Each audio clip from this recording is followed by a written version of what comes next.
जय हिंद विद्यार्थी मित्रांनो, जय हिंद सर। हे आहेत वर्ग 4चे विद्यार्थी आणि आज हे आपल्याला आपल्या आहारात फळांचे महत्त्व काय आहे आणि त्यांच्यापासून आपल्याला काय काय मिळते हे आपण आज जाणून घेणार आहे. चला, रेडी आहात का? हो सर। चला, आवळ्यापासून काय बनते?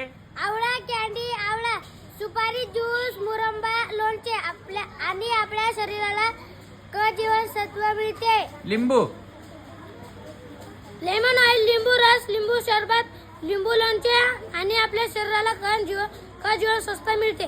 बोरापासून काय काय बनते? बरकूट, लोणचे, चटणी, सिरप आणि आपल्या शरीराला क जीवनसत्व मिळते.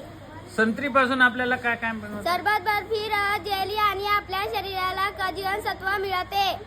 अननस पासून आपल्याला काय काय बनवता येतं? रसापासून डबाबंद, चकत्या, जाम, सरबत आणि आपल्या शरीराला तंतुमय पदार्थ मिळतात. फणस या फळापासून आपल्याला काय काय बनवता येतं? फणस, पोळी, वेफर्स आणि आपल्या शरीराला जीवनसत्व मिळते. केळी या फळापासून आपल्याला काय काय बनवता येतात? सुकेळी, वेफर्स, मिल्कशेक आणि आपल्या शरीराला कार्बोदके मिळते. कलिंगडापासून आपल्याला काय काय बनवता येतील? कॅन्डी, ज्यूस, रस, सरबत, सिरप, जेली, टॉफीज आणि आपल्या शरीराला पाणी मिळते. द्राक्ष या फळापासून आपल्याला काय काय बनवता येईल? ज्यूस, बेदाणे आणि आपल्या शरीराला पाणी मिळते. पपई या फळापासून आपल्याला काय काय बनवता येईल? पपई गर, पपई मिल्कशेक आणि आपल्या शरीराला जीवनसत्व मिळते.